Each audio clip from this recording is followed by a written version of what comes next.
Dostlar, hamınızı xoş gördük.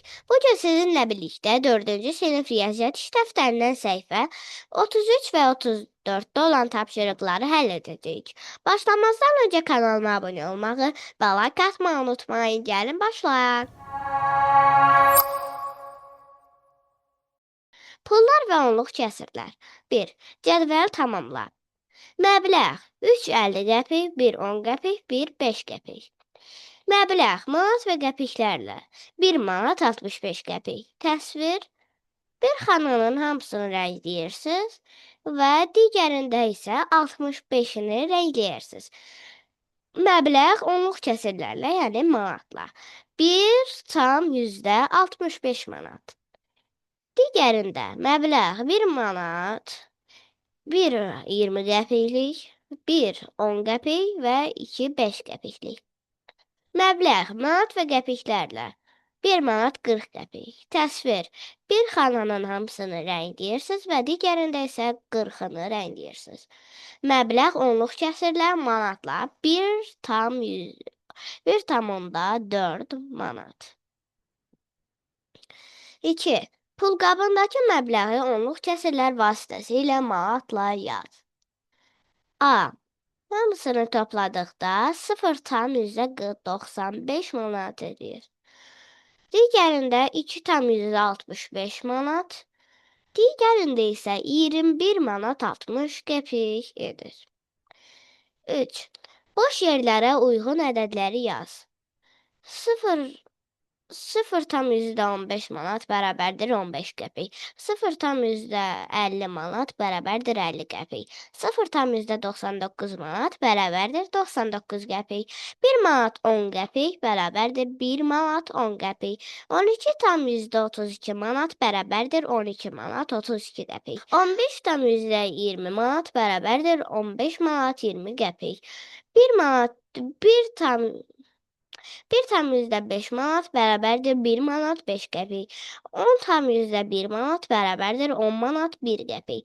99,99 manat bərabərdir 99 manat 99 qəpik.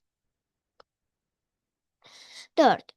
Boş yerlərə uyğun onluq kəsirləri yaz. 4 manat 25 qəpik bərabərdir 4,25 manat. 1 manat 20 qəpik bərabərdir 1,20 manat. 9 manat 1 qəpik bərabərdir 9,1 manat. 55 qəpik bərabərdir 0,55 manat. 10 qəpik bərabərdir 0,10 manat. 5 qəpik bərabərdir 0,5 manat. 20 manat 2 qəpik bərabərdir 20,2 manat. 5 manat 50 qəpik bərabərdir 5,50 manat. 2 manat 2 qəpik bərabərdir 2,2 manat. Keçək səhifə 34-ə. Keçdik səhifə 34-ə. 5. Ümumi məbləği tap və onluq kəsirlər vasitəsilə manatla yaz. 1 ədəd 50 qəpik, 3 ədəd 10 qəpik, 2 ədəd 5 qəpik, 0,86 manat. 2 ədəd 50 qəpik, 4 ədəd 20 qəpik, 4 ədəd 5 qəpik bərabərdir 1,92 manata. 10 ədəd 1 manat, 3 ədəd 50 qəpik, 8 ədəd 5 qəpik bərabərdir 11 manat 74 manat. 11 manat 74 qəpiyə. 3 ədəd 5 manat, 1 ədəd 50 qəpik, 9 ədəd 10 qəpik, 16,40 manatdır.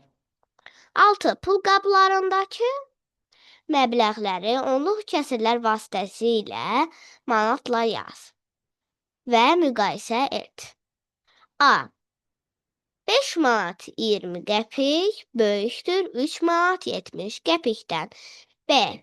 2 manat 20 qəpik böyükdür 2 manat 10 qəpikdən. 7. Malların qiymətini onluq kəsirlərlə yaz və azdan çoxa sırala. Suallara cavab ver. Oyuncaq ayı 5,3 manat. Çanta 10 manat 99 qəpik. Kitab 5,30 manat. Top isə 5,4 manatdır. Və sonra azdan çoxa sıralayırıq. Yəni 5,3, 5,30, 5,4, 10,99. Ən bahalı mal hansıdır? Çanta. Ən ucuz mal hansıdır? Oyuncaq ayı. Pul qabında neçə manat pul var? 6 manat 23 qəpik. Bu pula hansı mallardan almaq olar? Ayı, kitab, top. 8. Məbləğləri hansı pullarla düzəltmək olar? Pulları onluq kəsrlərlə ifadə etməklə hər birini 2 nümunə yaz. A. 0,65 manat. 0,50, 0,10, 0,5 manatla düzəltmək olar. İkinci isə 0,20, 0,20, 0,20, 0,5 manatla düzəltmək olar. B-də 3,80 manat, 1 manat, 1 manat, 1 manat, 0,50 manat, 0,20 manat, 0,10 manat ilə düzəltmək olar. İkinci isə 1 manat, 1 manat, 1 manat, 0,20 manat, 0,20 manat, 0,20 manat, 0,20 manatla düzəltmək olar. C-də isə 20 manat 10 qəpik, 20 manat 0,10 qəpik. Digərində isə 10 manat, 10 manat, 0,10 qəpik. Belə dostlar, bu gün də sizə ev tapşırıqlarını yerinə yetirməkdə kömək etməyə çalışdım. Ümid edirəm ki, video ürəyinizcə oldu. Əgər bəyəndinizsə, videonu bəyənməyi, paylaşmağı və kanalıma abunə olmağı unutmayın. Hələlik.